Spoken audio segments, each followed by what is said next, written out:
वक्फ जायदादों का सही तौर पर इस्तेमाल किया जाए तो मुसलमानों में गरीबी ख़त्म हो सकती है। वक्फ इमलाक की तरक्की से मुतबादिल माशी निज़ाम कायम हो सकता है। बेंगलुरु में कर्नाटक हाईकोर्ट के साबिक़ जज जवाद रहीम ने इन ख्यालात का इजहार किया। वक्फ इमलाक के तहफ़्फ़ुज़ और तरक्की पर मुनक़्क़दा एक रोज़ा कौमी सेमिनार का जस्टिस जवाद रहीम ने इफ्तिताह किया। उन्होंने कहा कि वक्फ बोर्ड तलाक़शुदा ख़वातीन, बेवाओं, यतीमों को माली इमदाद फराहम करें। इस मौके पर साबिक़ मरकज़ी वज़ीर के रहमान खान ने कहा कि मुसलमान सिर्फ जज्बाती मुद्दों में उलझे हुए हैं। बाबरी मस्जिद के लिए मुसलमानों ने अपनी पूरी ताकत झोंक दी, लेकिन हज़ारों मस्जिदों को वीरान छोड़ा। कब्रिस्तानों, दरगाहों और मस्जिदों की जगहों पर हुए नाजायज़ कब्ज़ों के ख़िलाफ़ कभी आवाज़ नहीं उठाई। इंस्टीट्यूट ऑफ ऑब्जेक्टिव स्टडीज़ के चेयरमैन डॉक्टर मंजूर आलम ने कहा कि औक़ाफ़ की हिफाजत के लिए मुसलमान बेदार रहें। नई दिल्ली के इंडियन औक़ाफ़ फाउंडेशन और इंस्टीट्यूट ऑफ ऑब्जेक्टिव स्टडीज़ ने इस एक रोज़ा सेमिनार का इनेकाद किया था।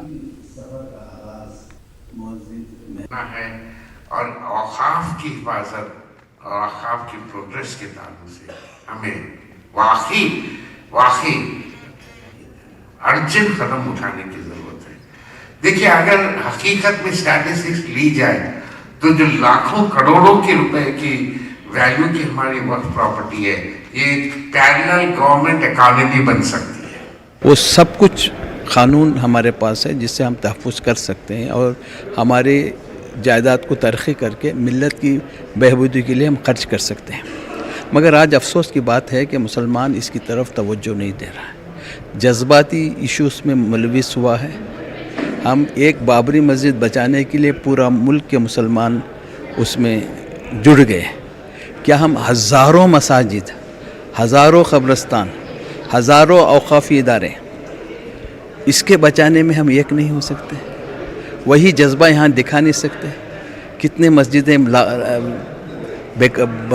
बग़ैर बर्बाद हो रहे हैं, कितने मस्जिदें, हज़ारों मस्जिदें उसके पुरसाने हाल नहीं है। जायदाद हज़ारों एकड़ ज़मीन है, अगर उसको सही तरीके से तहफ़्फ़ुज़ करके हम आगे ले जाएँ तो मिल्लत को किसी के सामने हाथ फैलाने के समय ये हम जानते हैं, फिर हम क्यों नहीं करते? कि हमारे असलाफ़ ने औक़ाफ़ क्रिएट करके आने वाली नस्लों के लिए बहुत सारे 2 लाख करोड़ की प्रॉपर्टी छोड़ रखा है।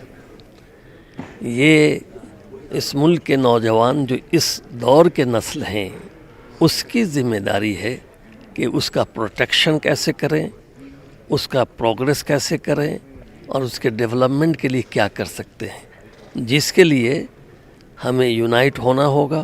कानूनी तौर से भी मैदान ऑर्गेनाइज हो के काम करें तो कोई वजह नहीं है कि हमारी जो जहालत या अनपढ़ हिस्सा है वो दूर न हो और हम अपने पाँव पे खड़े नहीं हो सके।